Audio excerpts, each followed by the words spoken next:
participar desse tipo de experiência, de trabalho, e quando eu tive a oportunidade de trabalhar na Odete Valadares de 2008 até 2021, nos últimos 4 anos eu realmente coordenei a UTI, e a gente, lá, éramos uma referência do Estado, então a gente recebia pacientes de todos os lugares, inclusive de Diamantina, né?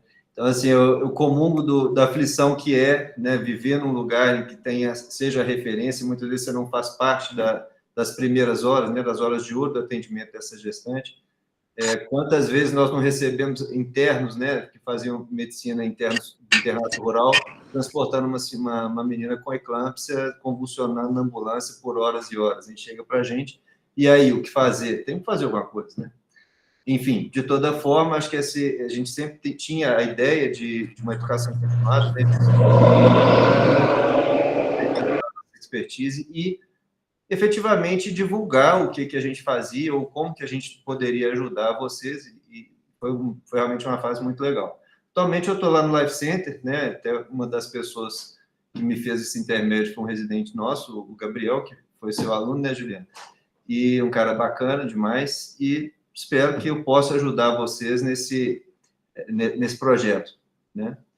Eu preparei uma apresentação, acho que eu posso compartilhar aqui com vocês. Pode sim. Então, vamos lá.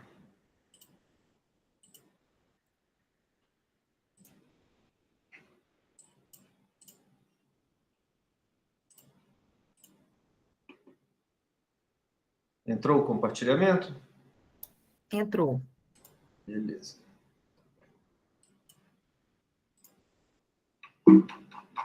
Só entrou no último slide, né? Aí não dá certo.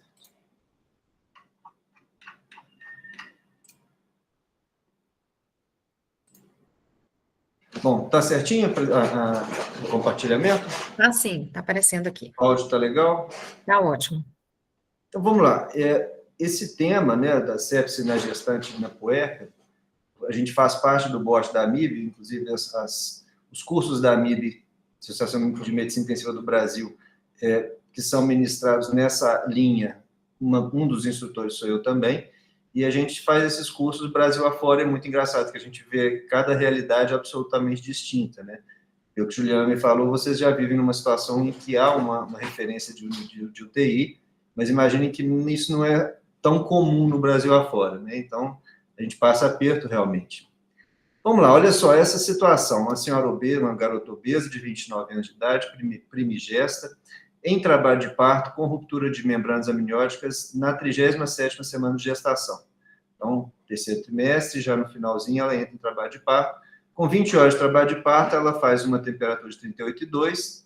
A ocitocina foi iniciada para agilizar o trabalho de parto após 24 horas de trabalho, certo? Então, um trabalho de parto mais prolongado, em que ela cursa com rupturas de membranas e febre.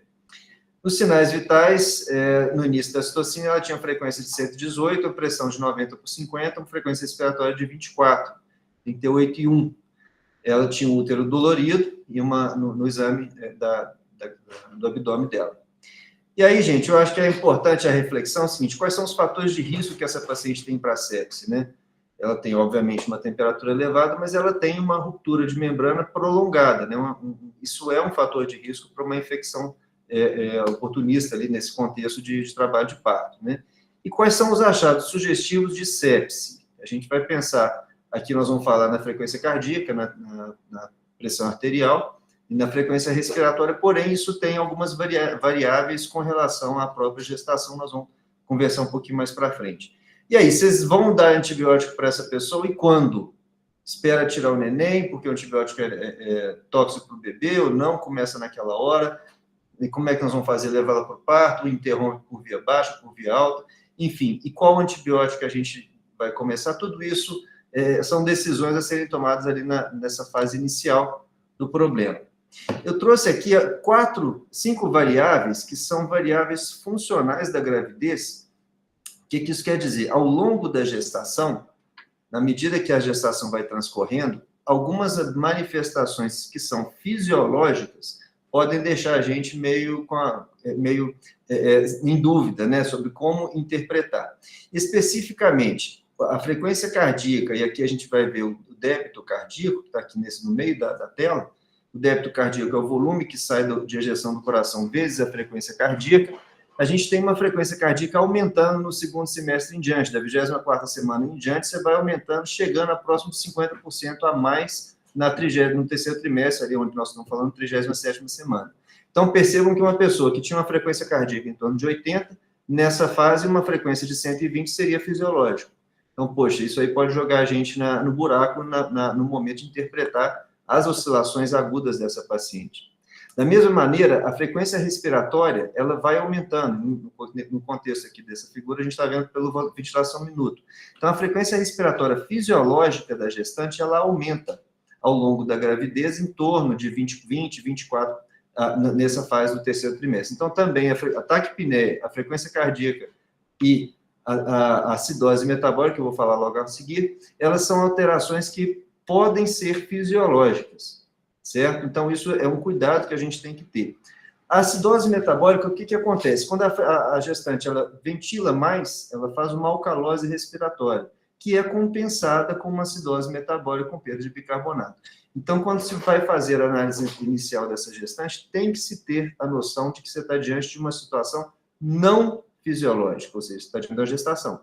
E existem oscilações ao longo do ciclo gravídico que vão deixar essa paciente diferentes no momento do parto.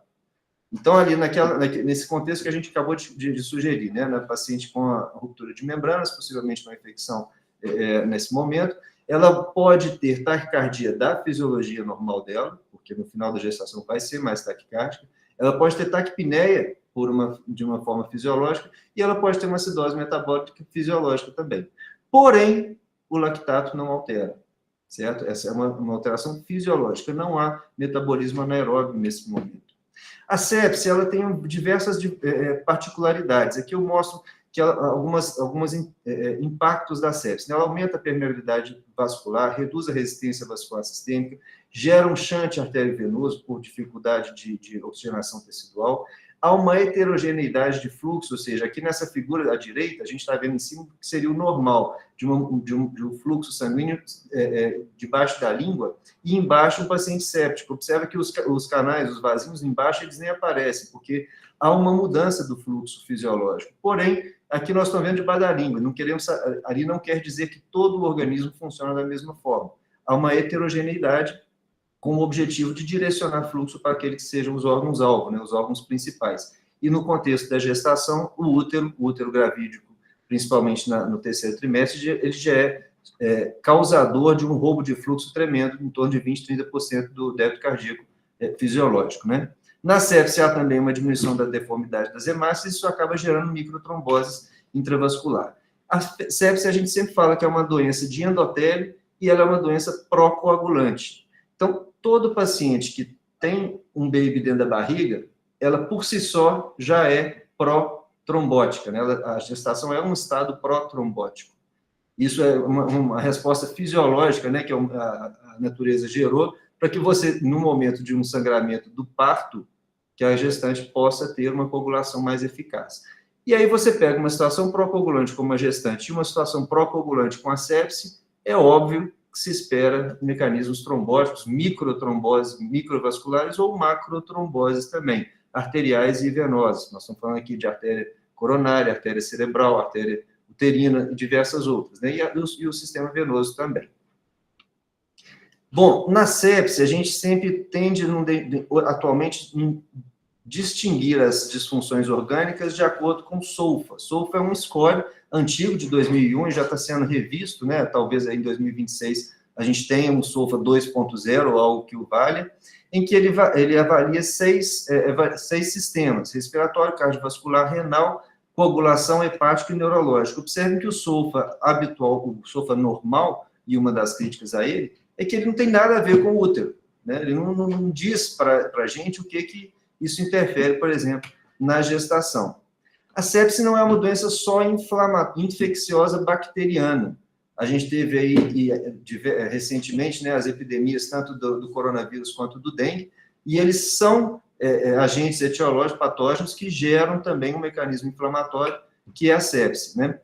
Então, esse estudo lá da Austrália, da Nova Zelândia, de 2000 a 2012, por que eu trouxe ele aqui? o importante de se ver é essa queda que a gente observa na mortalidade dos pacientes. É um estudo grande, se eu não me engano, 12 mil pessoas que participaram desse estudo, e ele define o seguinte: se você usar bandos, se você tratar de forma protocolar esses pacientes com sepsis, na época sepsis e choque séptico, esses pacientes tendem a morrer menos, o que justifica em placa que a gente deve usar bandos. Aqui diversas outras publicações defendendo esse uso dos bandos, certo? Na sepse.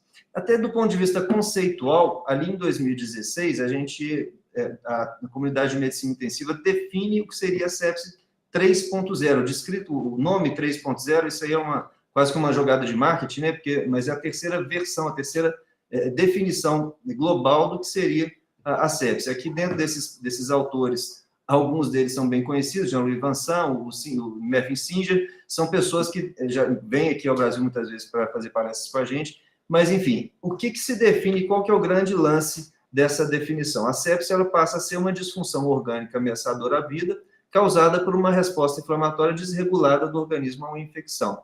A disfunção orgânica em si, ela é definida pela variação de 2 pontos no SOFA. Então, ela linka o conceito de sepse à disfunção orgânica, e o conceito de sepse a um mecanismo inflamatório, certo? Essa que é a grande sacada. O choque séptico, ele pega um subgrupo desses pacientes cuja mortalidade é maior. Então, é um subgrupo mais grave. E como que define, como que separa de um do outro? Ele considera o choque séptico aqueles que têm uma hipotensão com pressão menor do que 65 milímetros de mercúrio, em uso de vasopressor e um lactato elevado. Problema: as gestantes, elas são vasoplégicas, elas fazem hipotensão e, às vezes, nem sempre elevam lactato.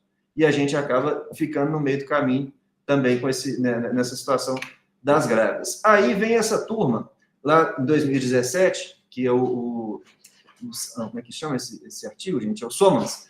O artigo, ele faz uma publicação daquilo que seria a adaptação do sepse 3.0 para as gestantes. E aí ele considera especificamente duas variáveis, dois pontos-chave aqui de modificação. Um, que é a modificação do Quick SOFA, certo? Ajustando-se aqui às alterações fisiológicas da grávida. O Quick SOFA original, ele considera a pressão de corte em 100 milímetros de mercúrio.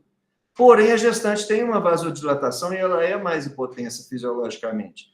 Então, o Quick SOFA ajustada para obstetrícia, em fisiologia, ele joga a pressão um pouquinho mais baixa. Então, se a pressão acima de 90, você já marca, ou menor do que 90, você já marca ponto no Quick SOFA.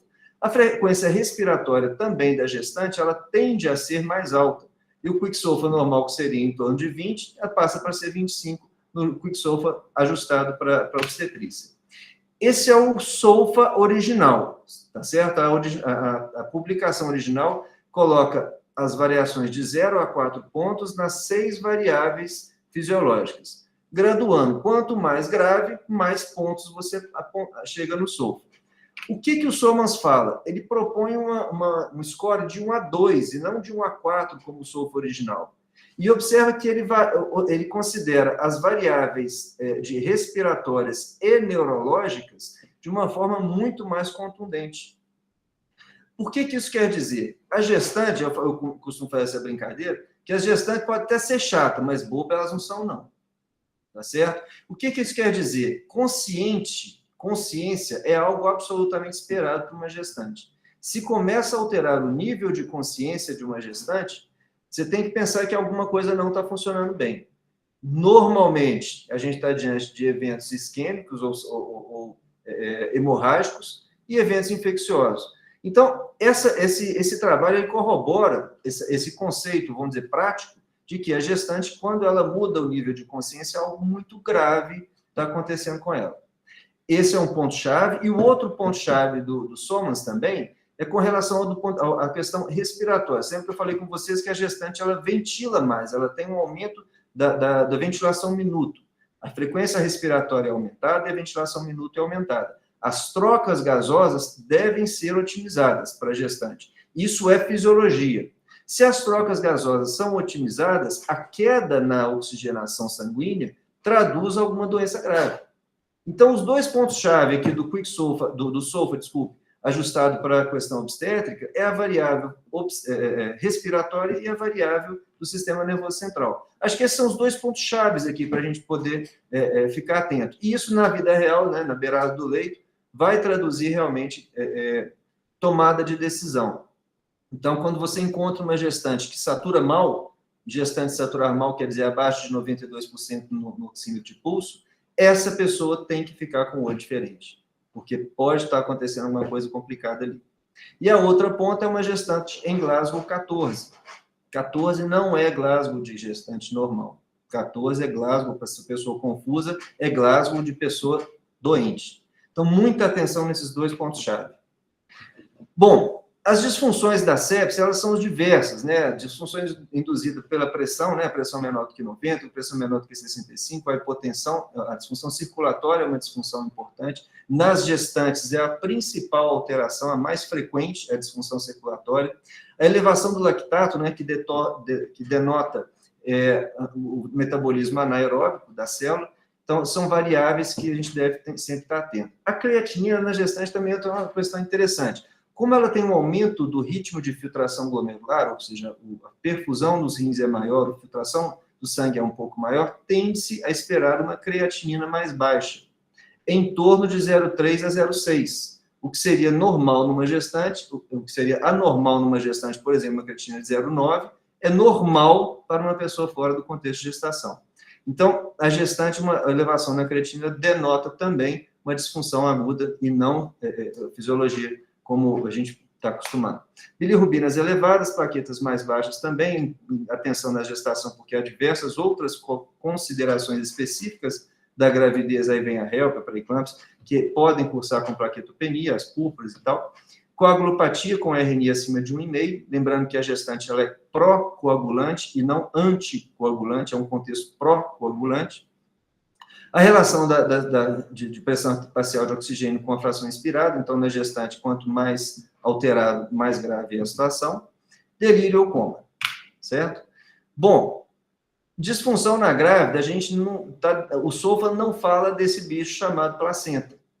E existe a disfunção placentária. Como que você vai ver a disfunção placentária na beirada do leito, embora a gente não tenha trabalhos ainda evidenciando quais seriam os critérios, os scores de gravidade, incluindo a disfunção placentária. Oligohidramina é uma alteração que traduz mal perfusão do feto, é uma possibilidade, descolamento prematuro da placenta, e outras variáveis uterinas, você pode, o próprio Doppler da perfusão da placenta pode mostrar também piora da perfusão placentária. Então, de forma indireta, você vai avaliar o funcionamento desse órgão diferente, chamado placenta. O foco da sepse é diferente na gestante do que na população em geral. Quando você pega a população em geral, o foco de sepse mais prevalente é respiratório. Na população gestante, não. O foco mais prevalente é o foco urinário.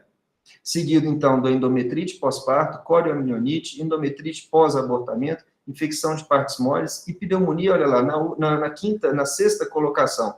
Então, há uma inversão na etiologia, certo? E por que disso? Existe uma consideração de que as gestantes elas têm uma dificuldade de drenagem de urina, há um aprisionamento de urina também por conta da pressão do útero intraabdominal e formação de uma dilatação pericalicial. Isso pode dificultar o funcionamento normal e favorecer a ocorrência de infecções ascendentes do trato urinário e levar a, por exemplo, pielonefrites. Eu conto esse caso não de uma forma muito feliz, mas eu tive uma paciente, puérpera no caso, que nós precisamos levar a necrópsia, que faleceu com a gente por uma causa não conhecida, a gente não conseguia entender efetivamente o que aconteceu. Ela esteve na UTI com a gente uns dias, tratando uma infecção urinária, fizemos ultrassom, tomografia, não havia pus, não havia coleções, não havia obstrução, tratamos uma infecção urinária simples nessa paciente, demos alta lá no Odete Valadares, ela ficou na enfermaria alguns dias, e logo a seguir ela tem um evento catastrófico, acaba falecendo, nós encaminhamos essa paciente a uma necrópsia. E ela fez, na necrópsia, diversos achados, né, curiosamente, né, havia achado de embolia amniótica, porém, a análise dos demais órgãos evidenciou microabscessos nos 2 rins difusamente. Então, olha para você ver, essa paciente ela teve tratamento de uma infecção urinária completo, de acordo, certinho, porém, não foi o tratamento eficaz o suficiente para essa paciente. Ainda que a causa morte possa ter sido, por exemplo, uma embolia amniótica, a infecção estava ali e causa ou consequência, a gente nunca vai saber. Mas, então, assim, eu conto esse caso para a gente sempre lembrar do trato urinário nas gestantes. Isso é fundamental. Gestante com infecção urinária, ela precisa de ser examinada de uma forma direcionada com ultrassom, para ver se não tem algum sinal obstrutivo, um cálculo, alguma outra complicação mecânica. Então, assim, atenção, porque isso é uma das principais causas de desfecho desfavorável nesse grupo de pacientes. Se a gente olha o período gestacional, né, antes do parto, a infecção urinária é mais comum, seguido trato genital, depois pneumonia. No pós-parto, a coisa muda um pouquinho. Primeiro, as infecções genitais de ferida e infecções urinárias. E aqui eu chamo a atenção às infecções de ferida. Qual ferida? Normalmente, ferida cirúrgica, cesariana. E daí a gente tem né, eu gosto sempre de tocar nesse ponto, que cesariana é uma cirurgia, e cirurgia a gente indica quando não há outra alternativa, certo? Eu guardo essa informação para vocês discutirem isso em segundo tempo. 20% dos casos, ou seja, um quinto mais ou menos, você acaba não achando foco. Você tem que tratar por conta das manifestações de disfunções, mas não há um foco muito claro que a gente possa definir. O isolamento dos germes também é uma coisa muito precária, só em 65% dos casos que a gente consegue isolar efetivamente o germe.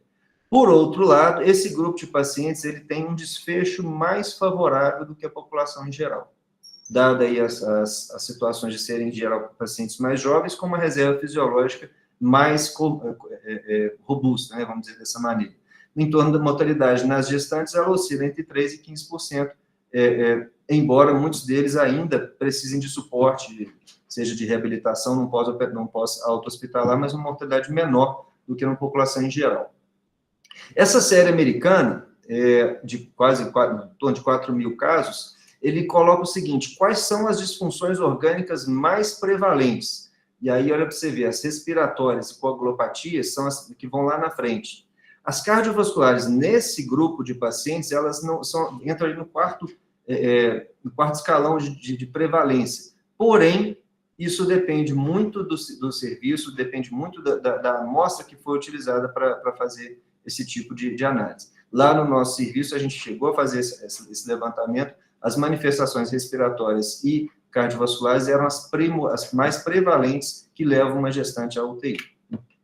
Então, vamos lá. Pielonefrite é a primeira causa de sepse. A imagem ela deve ser feita principalmente em pacientes que não estão evoluindo de forma favorável. Lembrar sempre da fisiologia da gestação, o paciente vai ter uma hidronefrose fisiológica, porém, coleções não são esperadas nesse paciente. Depende do status socioeconômico, quanto mais precária a situação socioeconômica e de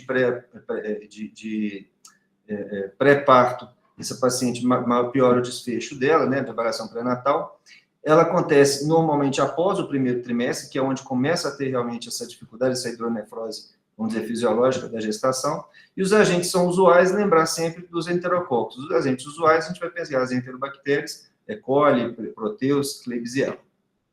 A corioamnianite, a inflamação do córeo âmnio e placenta, é uma infecção ascendente após a ruptura das membranas. Então, os germes vão ser aqueles germes que colonizam a vagina da mulher, em torno de 4% das gestações e até 10% nos pacientes que pré-termos. Os fatores de risco: idade, trabalho de parto prolongado, ruptura de membrana, como no caso que a gente colocou lá no começo da aula. Exames locais devem ser feitos com parcimônia, ou seja, o toque no paciente em trabalho de parto prolongado, ele deve ser feito sob avaliação ou sob critérios, né, não de forma rotineira a cada hora ou a cada 2 horas, e sim sob avaliação do obstetra, né? E os agentes etiológicos são aqueles que colonizam aquela região. Pielonefrite, que nós já falamos, então vamos lá. O aborto séptico, ele é raro nos países desenvolvidos, natural, não precisa nem justificar para isso, né? Gera uma paraendometrite. Os agentes etiológicos também são os agentes de pele e os agentes que colonizam o trato genital feminino. Normalmente é uma causa de foco mantido, e essa é uma maldade que eu queria levantar aqui para vocês, é aquela pessoa gestante, ou não vai ser gestante no caso, né, mas uma menina jovem que procura uma maternidade em franca contexto infeccioso, não se acha causa. O aborto séptico no Brasil ele ainda é uma questão social grave, né, e deve ser levantada a parte do apoio social para essa pessoa, porém, muitas vezes as mulheres têm dificuldade em dizer como foi, coisa que é fundamental para a gente entender, né? Se há, inclusive, algum objeto, alguma manipulação feita de forma equivocada, ou ruptura uterina, né?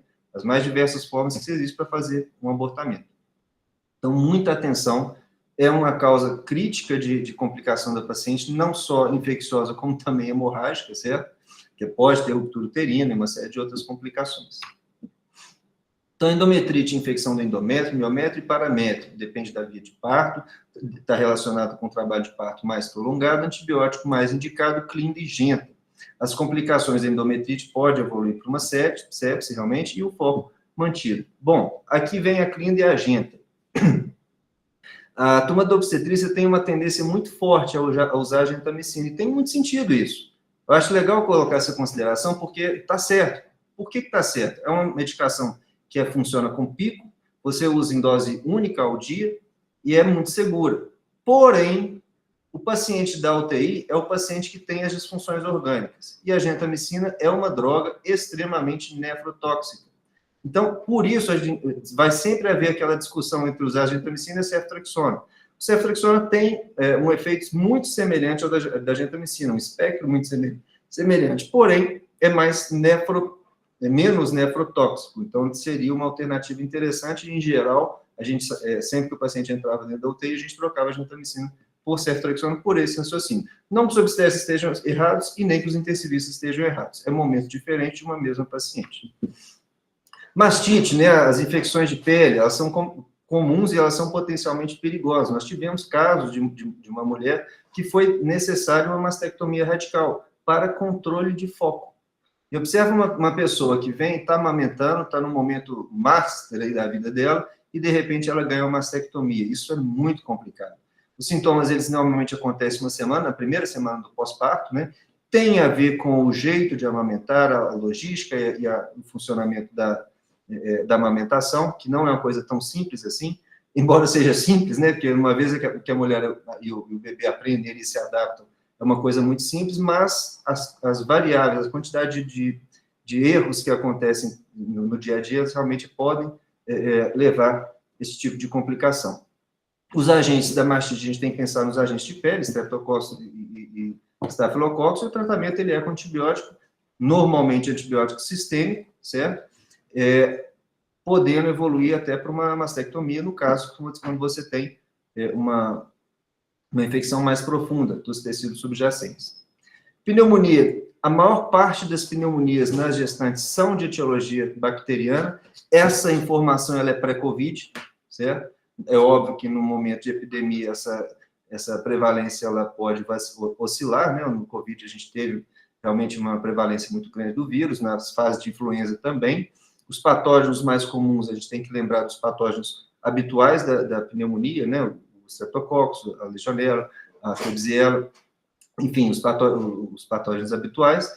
E como tratar? Da mesma maneira do paciente não gestante, certo? Mas lembrando que as pneumonias virais são mais prevalentes, por exemplo, H1N1, H2N3, eles são mais graves na gestante do que fora da gestação. A influenza, então, ela tem uma alta mortalidade, o H1N1 especificamente. O tratamento, a gente deve insistir no oseltamivir. Apendicite e colecistite, embora pode aparecer que não, né, elas acontecem 1 para 1.500 gestações, então dor de barriga na gestante nem sempre é chatura, nem trabalho de parto, às vezes pode ser dessas duas condições, né? Elas têm mortalidade aumentadas por qual motivo? Exatamente por um atraso em diagnóstico, certo? Porque é difícil se fazer diagnóstico dessas condições, uma vez que você tem um útero gravídico ali acima da cicatriz umbilical, comprimindo todas as estruturas intraabdominais e modificando a anatomia esperada dessas ocorrências, né? Então, muita atenção. Os diagnósticos, normalmente, a gente vai fazer com a tomografia, certo? O ultrassom vai ser muito difícil, até por distensão gasosa, muitas vezes, a gente chegar nos sítios especificamente de forma eficaz. Então, a tomografia acaba ajudando muito nessas tomadas de decisão. Colecistite, 10% são cálculos assintomáticos, a prevalência da colecistite chega até 1 para 1.000 gestações. Tratamento CVL é o principal, CPRE pode ser feita quando você tem cálculo sem complicações associadas, os antimicrobianos são normalmente os mesmos, para cobrir a mesma prevalência de germes como fora da gestação. Gente, eu coloquei essa gravura porque ela trata da primeira hora. E isso é a mesma coisa para gestante, ou para fora dela, ou para qualquer pessoa em qualquer lugar do mundo. E é curioso que o que precisa de ser feito ali na primeira hora de um paciente com suspeita de sepse não é tão difícil. É factível em qualquer lugar do mundo. Olha só, o que deve ser feito? Colher lactato, 1. Segundo, colher culturas, beleza. Terceiro, antibiótico em 1 hora. Quarto, soro fisiológico, aí eu vou falar só soro fisiológico porque eu acho que é o mais simples, o mais fácil, não tem problema nenhum fazer isso aí. E quinto, noradrenalina.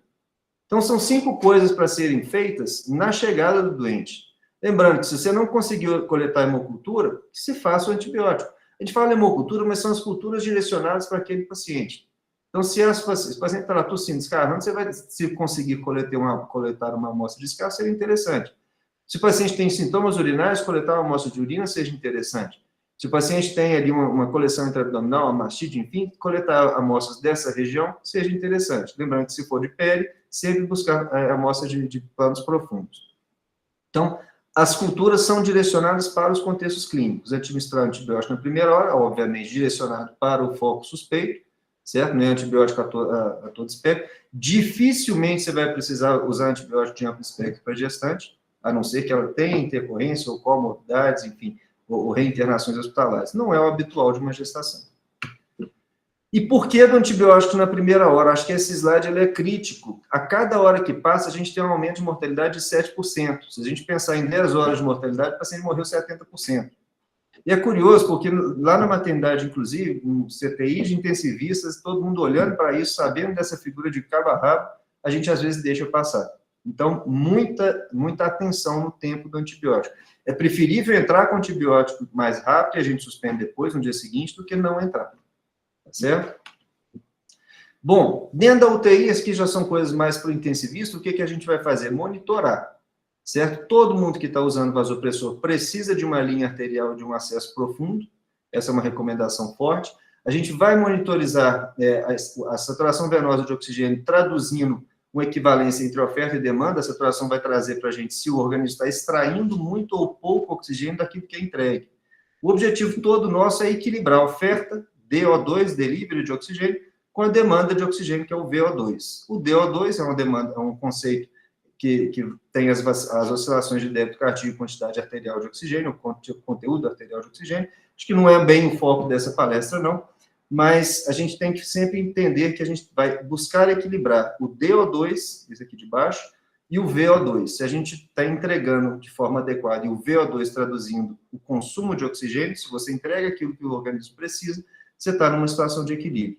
Na situação da sepse, você tem um problema na entrega do DO2, porque frequentemente você tem um débito cardíaco mais baixo, por exemplo, no contexto de miocardiopatia da sepse, e também na outra ponta, você tem um problema no VO2, no consumo de oxigênio. Até a capacidade de extração da mitocôndria do oxigênio é diferente na sepse. Há que eu mostrei no início da aula, há uma alteração microvascular que não permite oxigenação tecidual. Embora você esteja levando o sangue nos grandes vasos, na microcirculação é totalmente diferente. Então, o equilíbrio de DO2 e VO2 na sepse é fundamental, como em qualquer outra situação da medicina intensiva e do suporte avançado. E quando interromper a gestação? Você vai interromper a gestação em 2 situações. Ou você tem risco materno ou risco fetal. Ou os dois, obviamente. Mas se há risco materno, provavelmente o feto também está prejudicado. Então, essas avaliações, elas são individualizadas e elas são sequenciais, né? O paciente pode chegar de um jeito e muda. Lembrando que a gestação, o útero em si, ele cobra do organismo em torno de 20%, 25% do débito cardíaco, ou seja, é um órgão extremamente metabolicamente ativo, né? Um órgão bastante ativo, e se você retira o útero, retira o neném, retira a placenta, a chance de você corrigir a situação de oferta e demanda de oxigênio pode ser até melhor. Então, muita atenção sobre isso. Tá legal? Bom, o que eu queria levantar de ponto-chave para vocês é as horas de ouro, ou seja, a principal hora da paciente é a primeira hora, não há dúvida. Vocês trabalham num serviço que é referência, mas a ponta lá longe é importante de entender. Então, na hora que fazem um contato, estou transferindo uma paciente assim, assim, assado. Como é que foi a primeira abordagem? Oriente e não cobre. Só cobrar não. Orienta o que você pode fazer para melhorar essa paciente. Se ela chega melhor, ela naturalmente vai ter um desfecho mais favorável. Lembrar da fisiologia da gestante, que ela tem alterações que mudam a frequência cardíaca, mudam a frequência respiratória, mudam a acidose metabólica, bicarbonato, a dosagem de bicarbonato dessa paciente. Lembrar que a paciente não precisa de preencher todos os critérios para começar o tratamento. Começa rápido e depois você reavalia. O antibiótico ele deve entrar precocemente. O foco na gestante, como em qualquer lugar, em qualquer paciente séptico, né, que tem um evento infeccioso, ele deve ser obstinadamente procurado, ou seja, temos que controlar esse foco dentro das primeiras 24 horas. E aí, eu lembro, é importante, eu lembro do que a gente vivia muito lá, paciente pós-parto cesáreo.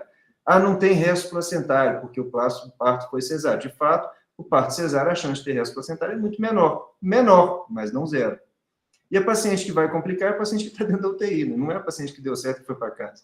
Então, lembrar sempre que existem essas variáveis que a gente tem que pesquisar e procurar obstinadamente, né?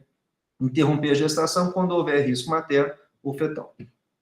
Bom, gente, eu perpassei aqui de uma forma mais rápida, né, essa apresentação, acho que até para a gente ter um tempo de discussão. Eu fico aí à disposição para quem tiver perguntas.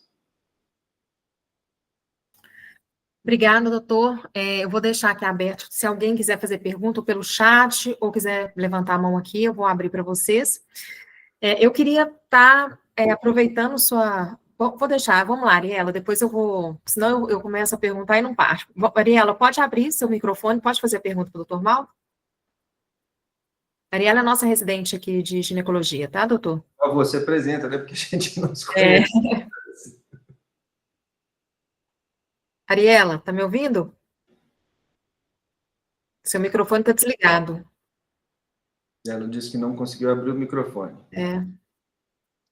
Se quiser fazer no chat, a gente responde. Coloca no chat. Ela está perguntando como fica a questão das drogas vasoativas. Bom, com relação ao feto, tá. Então, vamos lá. Drogas vasoativas, nós vamos considerar aquelas que sejam vasopressoras e inotrópicas. Vamos considerar essas duas que são as mais comuns aí que você vai pensar.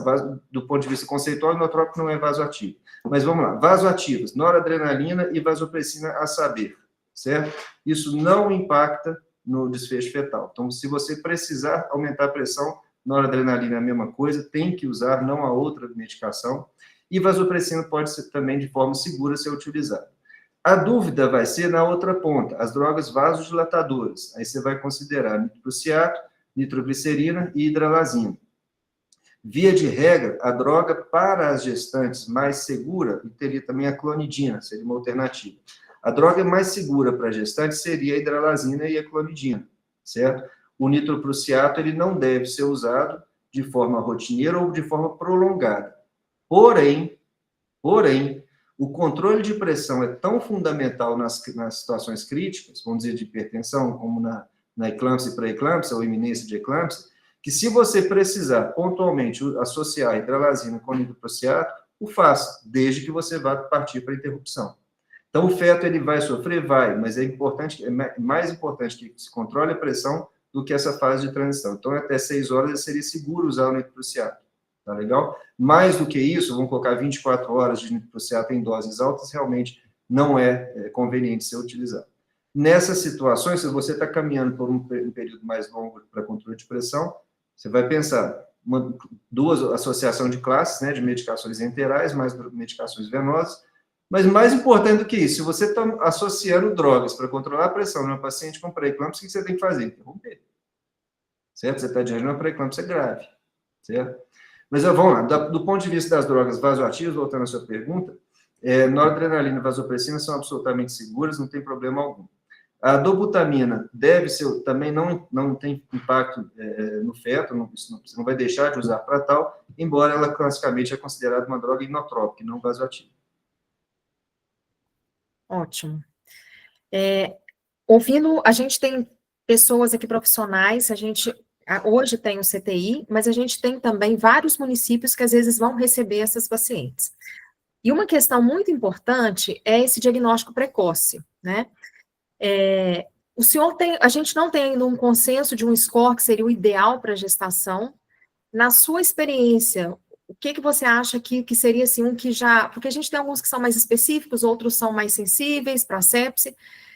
Qual que você acha que a gente poderia estar, por exemplo, vou fazer um protocolo para fazer um treinamento da equipe, que seria o mais adequado para essa nossa realidade? Hoje, o que se fala de score, o que se fala de score em sepse é o SOFA, tá? O SOFA modificado, esse trabalho do SOMAS, ele é um trabalho interessante, porém ainda não existe uma validação mundial, se for pensar, para sepse em si. Esse trabalho de 2017, esse do SOMAS. Mas eu acho que seja o mais próximo daquilo que seria... se eu fosse fazer, por exemplo, um protocolo, eu já usaria o SOMAS. Sabe, o News Obstetric, que são as alterações de deterioração do paciente, tem outro foco, é o objetivo de você avaliar a deterioração do paciente hospitalizado e não do paciente que chega na porta avaliando disfunções orgânicas. O News Obstetric é importante ser usado, sim. Agora, o Quick SOFA também, ajustado, né, para pressão mais baixa e frequência respiratória mais alta, são coisas importantes. Eu acho que o SOFA Obstétrico é o mais prático a se fazer. É mais sensato, ele vai de 1 a 3, é mais fácil de você entender a variação de 2 pontos ali.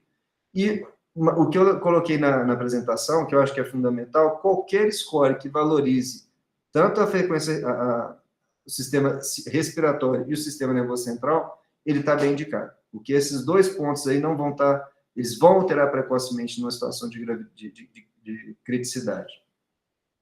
A gente vê a importância dessa capacitação, porque às vezes é a técnica de enfermagem que está avaliando os dados da paciente, elas estarem também bem atentas para estar comunicando, às vezes, uma alteração, né, nesses dados, para que isso chame atenção. Então, respondendo assim, bem bate-pronto, saturou abaixo de 92 e sai correndo. Sabe, eu falo isso nas apresentações, né, do próprio FCCS, lá, quando a gente teve a epidemia do Covid, eu participei dentro da FEMIG de montar o protocolo do Covid para a gestante. E eu bati na tecla, gestante saturando mal, tá errado, tem uma coisa muito séria. E o Covid, o principal problema era ali, naturalmente, respiratório, né? Mas qualquer das disfunções, qualquer das causas de complicação de uma gestante, seja ela circulatória, por exemplo, a eclâmpsia, edema de pulmão e tudo mais, a primeira manifestação vai ser respiratória. Então, se eu fosse eleger um dado vital, né, vamos considerar a saturação como um dado vital, um dado vital que seja fácil, prático e rápido de se resolver, é a saturação abaixo de 92, em ar ambiente. Precisou botar oxigênio, tem uma coisa errada. Grávida não tem que usar oxigênio, a não ser que tenha alguma coisa errada acontecendo. Pessoal, pode colocar, se vocês quiserem colocar as dúvidas aí no chat, pode colocar. Eu queria só fazer uma outra questão que eu queria que você respondesse, era a respeito se eu tenho um foco empírico, às vezes eu não sei o foco ainda da infecção, e eu quero já entrar com antibiótico. Qual antibiótico, então, seria o ideal para eu entrar nesses casos? Essa pergunta é dureza. Eu falei com vocês que 20% das vezes você realmente não tem foco, se trata de forma empírica. Eu acho que você vai ter que pensar naturalmente se é germe hospitalar ou se é germe da comunidade, certo? Essa é a primeira distinção a ser feita. Se é germe de trato respiratório, se é germe de trato, vamos dizer, abdominal, né? Abdominal, eu estou dizendo, fígado, rim, trato digestivo, enfim. Se não tem causa nenhuma, é febre indeterminada, né? Febre de causa indeterminada, você ainda tem que abrir para endocardite e tudo mais. Mas, assim, sinceramente, eu entraria com a cobertura para gram positivo da comunidade, seria um ceftriaxone, por exemplo, gram negativo da comunidade, ceftriaxone atua também, ou ceftriaxone ou gentamicina, e a cobertura de anaeróbico, porque você tem uma fragilidade ali no trato genital. Então, até segunda ordem, eu entraria com essa estratégia, uma cefalosporina terceira ou gentamicina, com associação para anaeróbico. Geraldo, você consegue abrir o microfone? Acho que consegui, Juliana. Boa noite. Beleza. Boa noite, doutor Mauro, tudo jóia? Boa noite. Geraldo, sou médico ginecologista aqui em Diamantina, tá? Doutor, eu sou um dos que ajuda a realizar ultrassom aqui para as pacientes, junto com Juliana e outros, e você falando das causas mais comuns aí, seria as causas urinárias de gestante, né? Eu faço ultrassom renal. O que foi mais comum, o que é mais comum de encontrar nesses ultrassons, no caso dessas pacientes mais graves aí do CTI? Porque uma coisa que eu tenho visto aqui é muita discrepância de volume renal, sabe? E aí a paciente, depois que é tratada, iguala muito o volume entre os dois rins das pacientes. Abscesso e tal, realmente é mais difícil até de pegar. O que é mais comum, que tem sido mais comum de você ter visto, que ajudou para o pessoal do CTI a tomar conduta? Obrigado. Então, deixa eu tentar te ajudar aí usando alguma coisa da experiência que a gente tem lá. Você tem uma assimetria que é fisiológica, você tem uma hidronefrose que é fisiológica da gestação, tem hidronefrose grau 1. Se você tem assimetrias muito grandes de um rim pelo outro, alguma coisa você tem que pensar, ou abscesso ou obstrução. Lá, pra gente, o que a gente cansou de ver isso, eu estou falando assim, já chegava quase falando assim, tá, faz ultrassom para tirar o cálculo. Porque é cálculo complicado. Entendeu? Proteus infectando cálculo coraliforme, isso era não é cálculo pequeno, de 4 milímetros que sai no ureter do jeito qualquer, não. Eu estou falando assim, essas complicações obstrutivas ureterais e renais eram muito prevalentes. Claro, você vai ter que pensar isso, comorbidades, o paciente tem ureter com implantação anormal, uma série de outras coisas. Mas, em geral, se eu for pensar assim, o que é mais fácil, prático e objetivo? Procura cálculo. E procura a simetria de um rim pelo outro. Beleza, doutor, obrigado. Doutora, eu queria só que você falasse um pouquinho, né? Você mostrou ali na primeira hora a importância que a gente tem de ter um diagnóstico rápido e também um tratamento efetivo e dentro, né, desse tempo. Então, o senhor falou ali da gente estar colhendo lactato, fazendo a cultura, entrando com antibiótico e fazendo uma hidratação, né? Essa hidratação, eu vi que você queria, eu queria que você falasse um pouquinho sobre essa hidratação, como que a gente poderia, porque são coisas que a gente pode fazer em qualquer lugar, a gente não precisa ainda dessa paciente estar dentro do CTI, né? Porque nós temos profissionais, às vezes, de outros municípios pequenos que ainda vão ter que encaminhar, e a importância da gente já começar isso, independente de onde essa paciente está. Então, vamos lá. O termo hidratação, ele não é bem apropriado. É reposição volêmica, ou ressuscitação volêmica, que é o termo. Por que ressuscitação? Porque você tem uma pessoa morrendo, você muda efetivamente o desfecho dela. Se vocês forem lembrar aquele slide que eu coloquei no começo, em que você tem pequenos vasos, uns preenchidos e outros quase totalmente isquêmicos. Quando você despeja volume no paciente, aqueles vasos microtrombóticos, microtrombosados, eles voltam a ter perfusão. É isso que você quer com o volume. Você não está preocupado, o volume não foi feito para aumentar a pressão, ele foi feito para restabelecer microcirculação. E ali, naquele slide, no slide das 5 ações, né, ele coloca 30 ml por quilo. Então, considerar uma gestante aí de 60 quilos, vezes 30, 1.800 ml.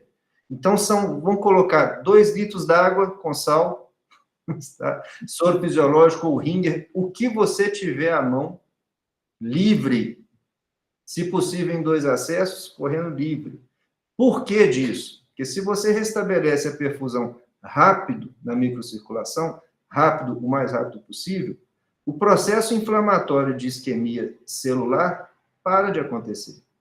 Então, é para isso que você despeja volume na primeira hora, para reduzir o processo isquêmico celular. Não é a hidratação de você ligar um soro a 30 ml hora, 30 ml hora, certo? Meio ml por quilo em 1 hora, ok? É totalmente diferente.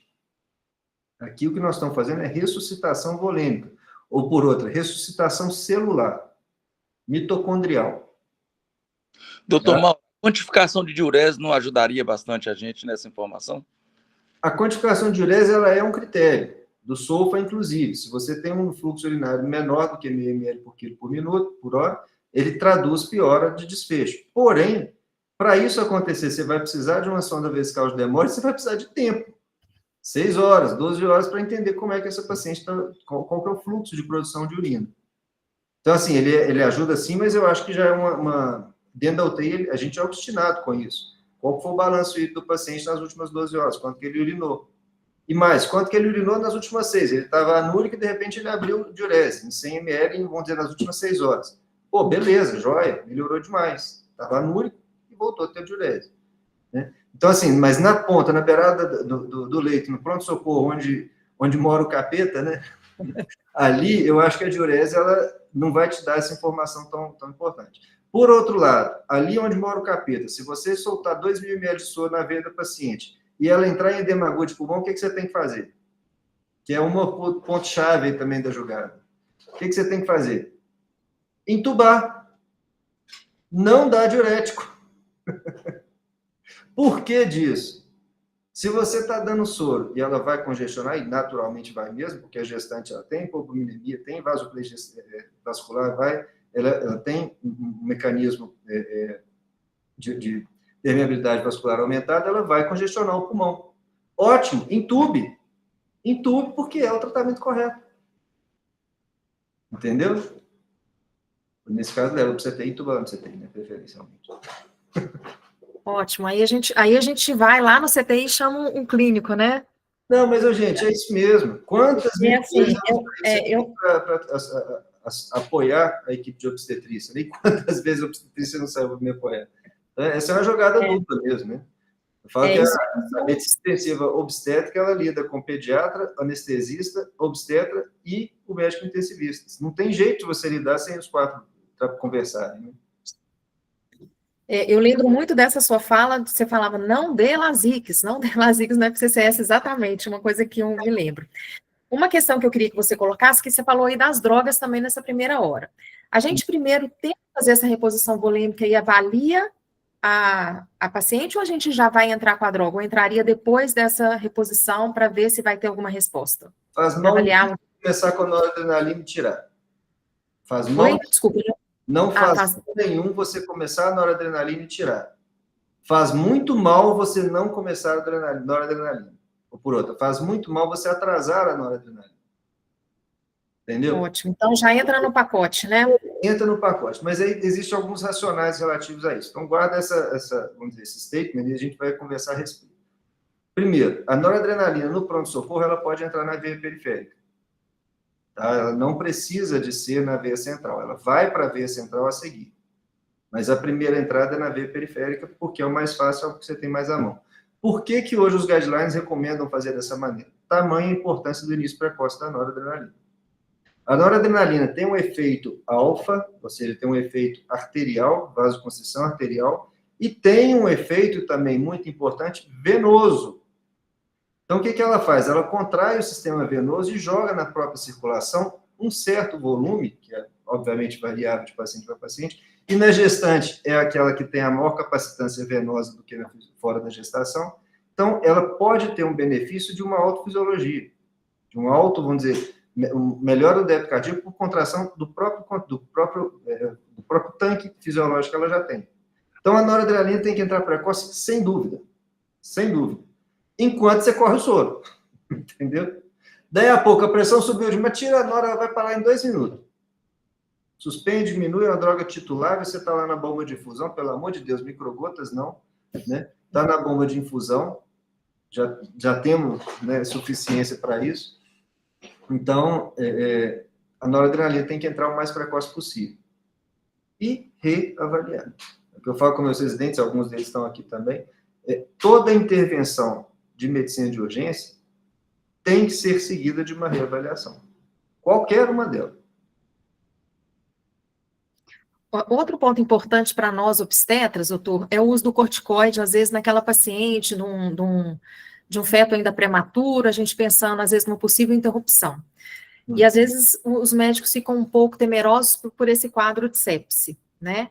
Teria alguma contraindicação o uso do antibiótico profilático para maturação pulmonar do feto? Do corticoide? Do corticoide. Problema nenhum. Nenhum. Tá? Você está perguntando, talvez a sua pergunta esteja direcionada para o seguinte, deixa eu ver se eu entendi. Há um receio do corticoide aumentar a mortalidade por reduzir a imunidade. Isso. É o receio? Isso. Não se aplica.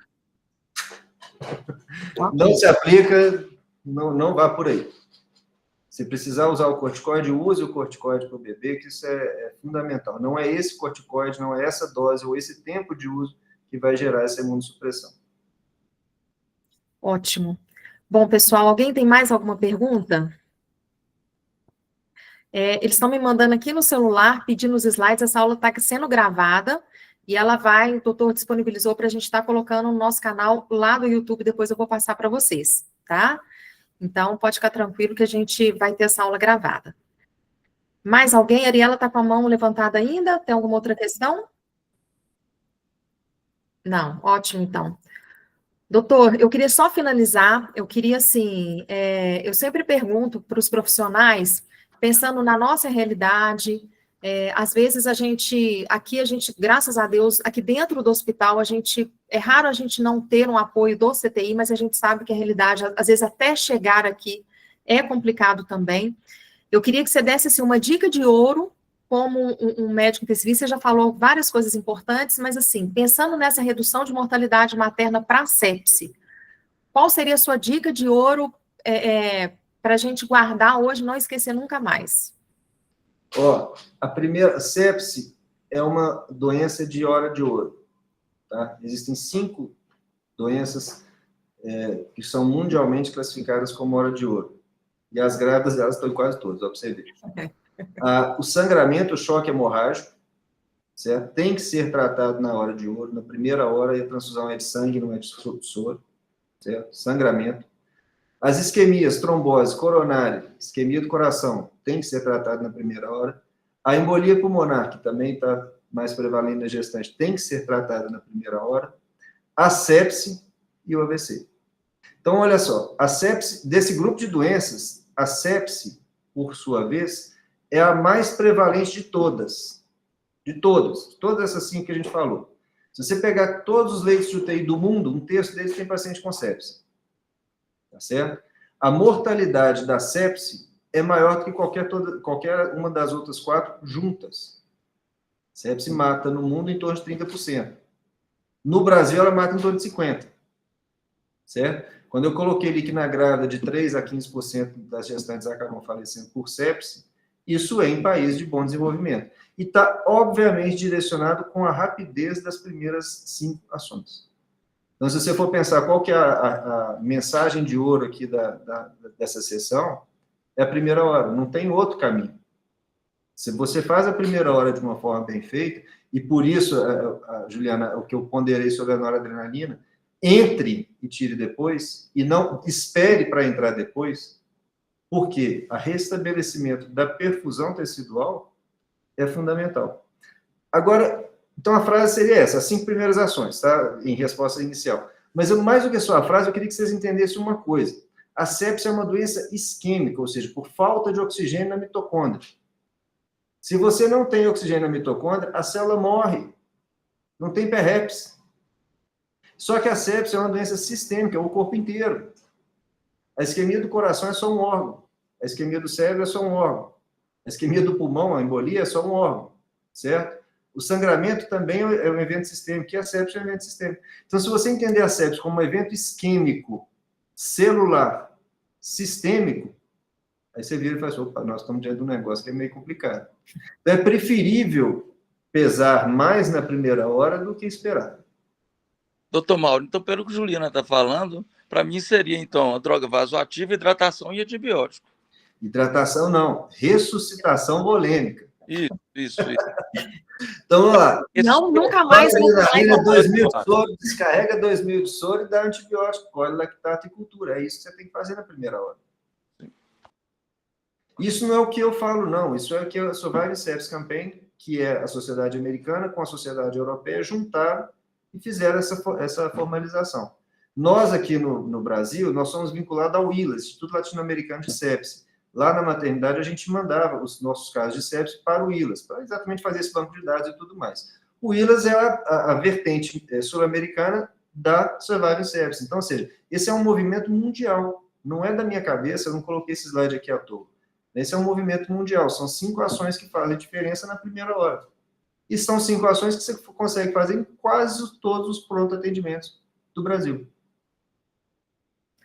Ótimo, doutor. Doutor Luciano, que é obstetra aqui também, ele falou uma coisa importante, que a aula foi excelente, com uma linguagem que o obstetra entende, né? Eu brinquei com o Gabriel, falei, Gabriel, fala com o doutor Mauro, que vai ter muito obstetra assistindo. Não, que isso. Então, eu queria te agradecer, né? Foi excelente a aula, muito esclarecedora.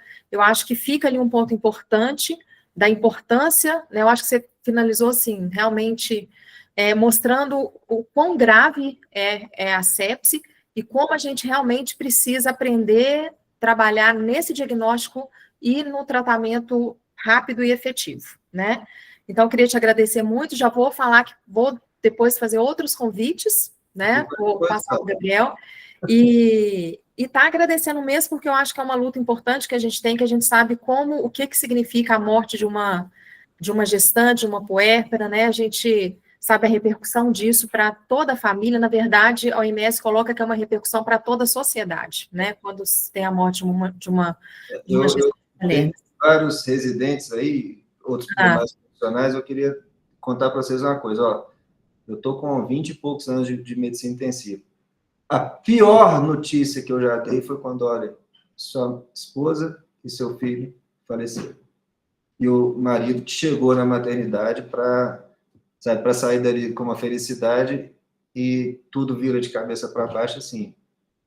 Todo mundo para. Você tem que ir, para. Não tem jeito, gente. Isso realmente é outra parada. Olha que eu lido com isso há um tempão, eu lido com morte e vida, naturalmente isso faz parte da minha profissão, da minha especialidade, mas gestante, eu vou te falar um negócio, é dureza.